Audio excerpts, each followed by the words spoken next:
Hi, I'm recording this post editing. I started working on this around April, and it's currently June 16, 2026. Artfight teams have been revealed and whatnot. And I did all of this before the teams were revealed, so everything I say here is a little bit outdated. Either way, at the end of the day, I was like, I'm not gonna redo anything because like all the work I did for my profile, I'm gonna end up changing it next year anyway, so what's even the point, type shit. So yeah, if you go look at my Artfight profile, it looks nothing like how I presented in this video. But yeah, it's whatever. Also, like I said, Artfight teams have been revealed. I must push the propaganda, join Team Mystery. I know we have the least amount of members, but at the same time, not everyone can be a leader, so type shit. No joy or whimsy is allowed, and tragedy is just kind of sad and pathetic. Do you really want to be one of those? No, you don't. Join Team Mystery. Okay, I'll shut up now.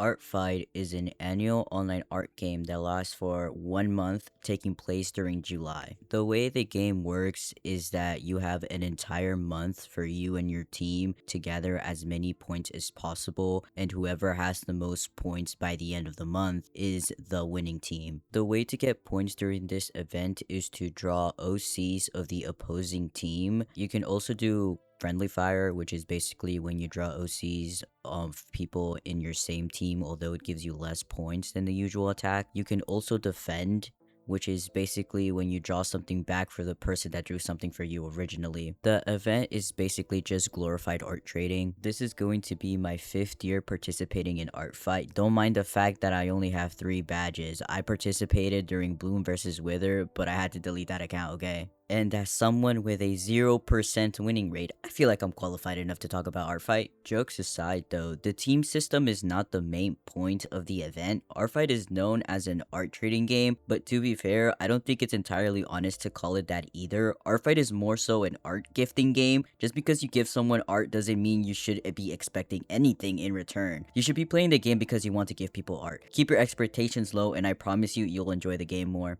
Aside from the main event, something I see a lot of people talking about is preparing for the event, which occurs during the months leading up to July, so like May and June. Since you want people to draw your OCs, usually people would focus on making their ref sheets, writing descriptions for the characters, setting up their profiles so they look appealing so people can draw them, because if your profile is boring, nobody's going to want to look at your profile at all. I'm going to be so thorough with y'all. I have not been preparing for Artfight at a reasonable time since I joined the event. I'm the type of artist to pump out 5 ref sheets 2 days before the Artfight event actually begins, and I've been extremely lucky enough to not get burnout from that at all. So for the first time, I'm going to be preparing as early as possible. I've been procrastinating for so long on this video too.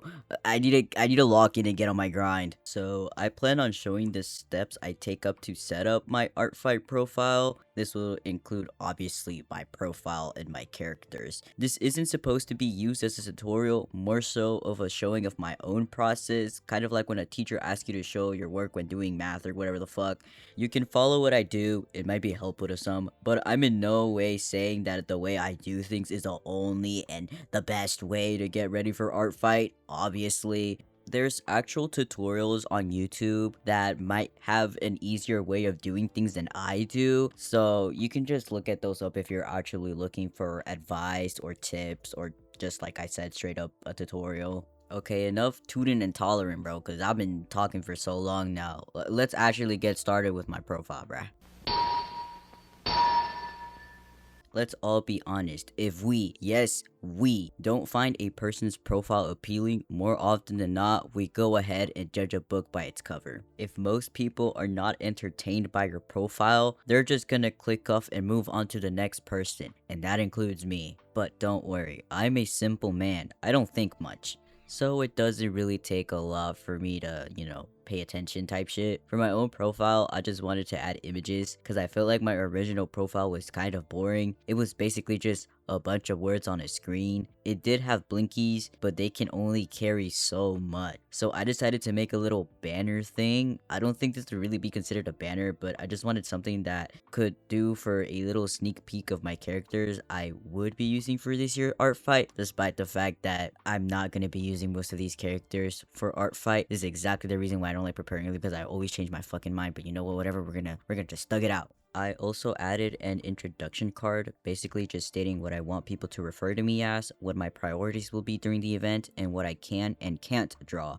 Adding the last part is important to me because if someone has characters that I cannot draw, then it is more likely that they will not get a revenge back from me. And I feel like people should be aware of that personally. I would feel bad otherwise, but like I said, that's more of a me thing. I did include a blinky in between it because without it, the format just looked bad. For my blinkies, I just used GIF City. You can also look on Tumblr and DeviantArt for more if you really want. I'm also sure that there's a bunch of cards that also have blinkies and shit like that you can use for your profile. All you have to do is find a blinky with an image address that won't kill itself after a day.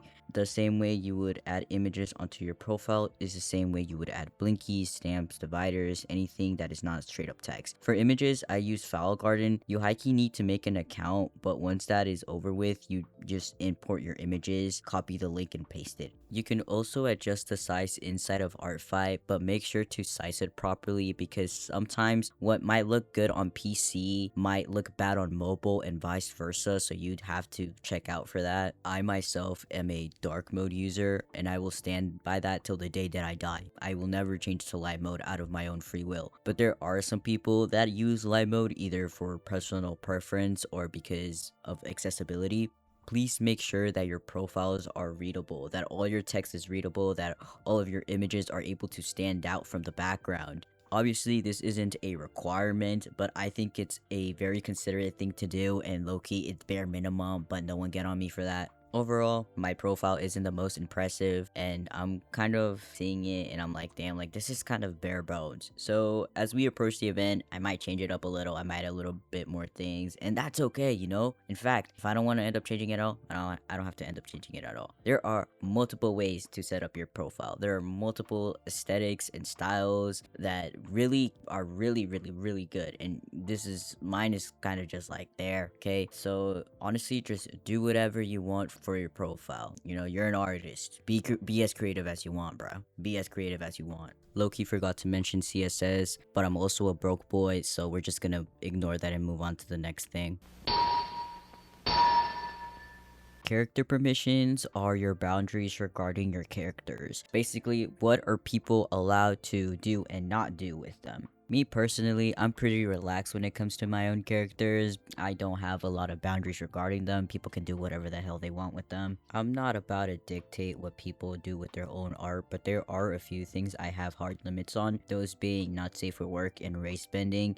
Especially the race bending shit. Fun fact, I have no white OCs. All of my OCs are in fact people of color, and that's mainly because I don't know how to draw white people, but we're gonna ignore that fact, okay? Anywho, let me ask you. Yes, I'm about to list a list of questions that you can use for your character permissions. Can people draw your OCs in not safe for work situations? If you're under the age of 18, the answer is an immediate and hard no. What about gore or bloody situations? What about different outfits or styles? Can people change their OCs? For example, draw them as furries if they're humans or vice versa? What about things that can be changed? For example, skin tones or body types?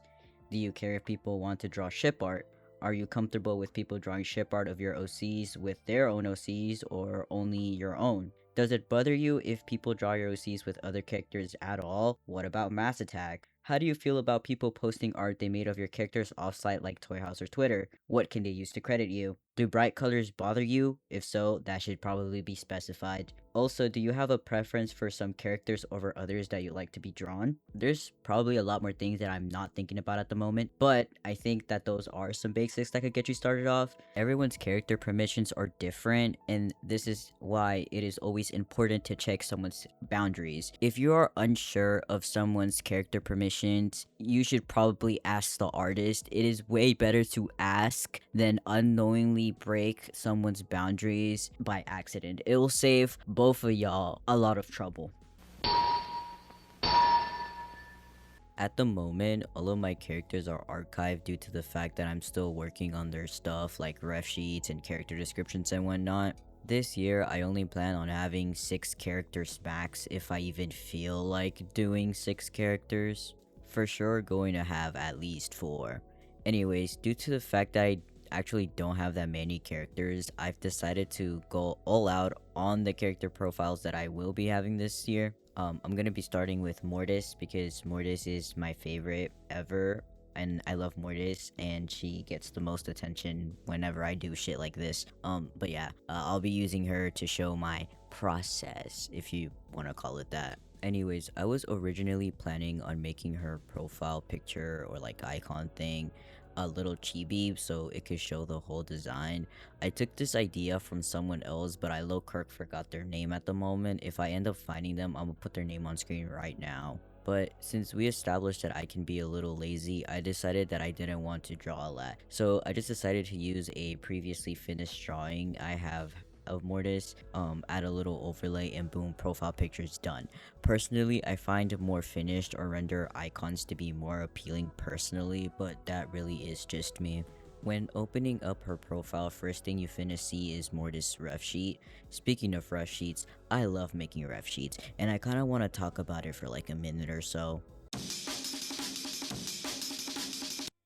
The good thing about Artfight is that you aren't working on a bigger project. This means that you can do bare minimum for your reference sheets and that would work perfectly fine. All you really need is an unshaded full body of your character. You can use a shaded reference, but just make sure to add the unshaded color palette on the side or something. Those who know me, however, know that I absolutely love drawing reference sheets. I love reference sheets so much. Most of my reference sheets are turnarounds. They have the front, back, and a side profile. Depending on how complicated a design is, especially my furry designs, I will go ahead and add a few extra drawings to show patterns or extra features they might have. Mainly because not only does it help people who want to draw my characters, but also because it just makes it easier for myself to remember and to use them for personal use later. I also go ahead and draw expression sheets, usually because I'm better at expressing my characters' personalities through their drawings rather than like talking about them or their actual references. Mainly because I feel like I already have too many notes in my references, so trying to just add more text explaining their backstories and personalities would make it a little bit too much. I try to show their personality in their main reference, but sometimes I feel like their body language isn't good enough, so I add a little extra reference by using the expressions.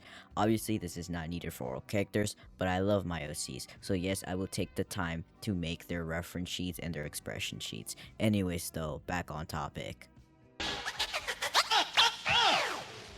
Character descriptions are awesome. I can actually read, I think. I know a lot of people match my attention span of like 3 seconds, so I wanted to make my character descriptions pretty short, just stating who the character is and what they do. I didn't write down their entire history and lore because, to be frank, nobody reading all that. Instead, I just linked their toy house in case anyone wants to actually know more about the character. Also, you get specific character permissions when you look at a character's profile, and to be honest, I do add what art is encouraged and other miscellaneous info in there because more people are sure going to read that compared to the character description, just to make sure that they're not breaking any artist boundaries, and so I use that to my advantage. I also add blinkies everywhere because I can't just have regular boring ass text. But yeah, that's basically all I do for my character profiles, like basic things. I think that's all I needed to talk about, so we're gonna go ahead and go to the conclusion. Look, Kirk, I don't want to write my script anymore, so I'm gonna raw dog the conclusion because I'm that guy. Yes, my middle name is that guy. I'm gonna have to do all of the character profiles for like 3 other times, whatever, bro. But yeah, this is basically all I do when prepping for Artfight. I think I did more than I've like done the previous years. It was fun. It has taken me a long time, but like we previously stated and how we all know, that's just because I'm a lazy ass bum. If you guys have any questions or anything, let me know. I'll try to help y'all out, and if I can't help y'all out, I'll redirect y'all to people that probably can. Like I said, there's a bunch of videos out there that like go more into detail about stuff that I probably didn't go into detail in this video, but that's just because I probably didn't do what they did, type shit. I'm just rambling at this point. If you guys like want to know or like see more of my art or like what I'm working on, Artfight and shit like that, y'all can join my Discord server, link in the description. Y'all can also join to commission me. If you guys like the art that I presented in this video, y'all should definitely commission me. My prices are so very cheap, like it's actually horrendously bad, but I don't care. I don't care. I like money, so give me money. Thank you for watching. Work on your Artfight profiles. If y'all can write y'all usernames in the comments, because I kind of want to see what y'all up to, type shit. Other than that though, that's pretty much it. Remember to stay safe, stay healthy, and above all, stay hopeful.